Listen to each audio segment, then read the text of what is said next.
Hi all, welcome to football arena. 2014 world cup അത് ബ്രസീലിനെ സംബന്ധിച്ചിടത്തോളം ഒരിക്കലും മറക്കാനാവാത്ത ഒരു ദുരന്തമായിരുന്നു.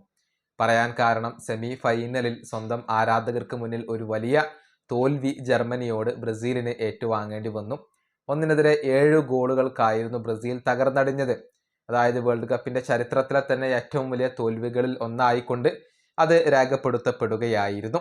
ആ മത്സരത്തിൽ ബ്രസീലിന്റെ ക്യാപ്റ്റന്റെ ആംബാൻഡ് അണിഞ്ഞത് ഡേവിഡ് ലൂയിസ് ആണ്.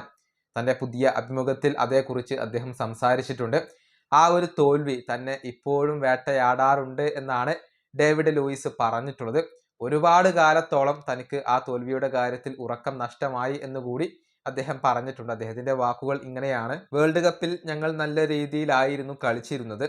പക്ഷെ 1-7 ഗോളുകൾക്ക് തോൽക്കേണ്ടി വന്നു എന്നുള്ളത് സഹിക്കാവുന്നതിലും അപ്പുറമായിരുന്നു. അത് വളരെയധികം വേദനാജനകമായിരുന്നു. ഞാൻ അന്ന് ആകെ ഇല്ലാതായിപ്പോയി. ഞങ്ങൾ തോൽക്കാൻ തയ്യാറായി വന്നവരായിരുന്നില്ല. അതിനു മുന്നേ കോൺഫെഡറേഷൻ കപ്പ് നേടിയവരായിരുന്നു ഞങ്ങൾ. താരസമ്പന്നമായ സ്പെയിനിനെ തോൽപ്പിക്കാൻ അന്ന് ഞങ്ങൾക്ക് കഴിഞ്ഞിരുന്നു. ജർമ്മനിക്കെതിരെ ഞങ്ങൾ ആകെ ശൂന്യരായി. 3 ഗോളുകൾക്ക് പിറകിൽ നിൽക്കുന്ന സമയത്തും ഞങ്ങൾ ഞങ്ങളോട് പറഞ്ഞത് ഗോളുകൾ നേടിക്കൊണ്ട് ഞങ്ങൾക്ക് തിരിച്ചു വരാൻ സാധിക്കും എന്നുള്ളതായിരുന്നു. പക്ഷെ അതിനുശേഷവും ഞങ്ങൾ ആകെ തകർന്നടിയുകയാണ് ചെയ്തിട്ടുള്ളത്. അത്തരമൊരു തോൽവിയെ എങ്ങനെ അഭിമുഖീകരിക്കണം എന്ന കാര്യം ആ മത്സരത്തോടു കൂടി ഞാൻ പഠിച്ചു. മാസങ്ങളോളം എനിക്ക് അതൊരു ദുസ്വപ്നമായിക്കൊണ്ട് നിലകൊണ്ടു. ആഴ്ചകളോളം എനിക്ക് ഉറങ്ങാൻ കഴിഞ്ഞിരുന്നില്ല. ആ തോൽവി ഇപ്പോഴും എന്നെ വേട്ടയാടുന്നു. ഇതാണ് ഡേവിഡ് ലൂയിസ് ഇപ്പോൾ പറഞ്ഞിട്ടുള്ളത്.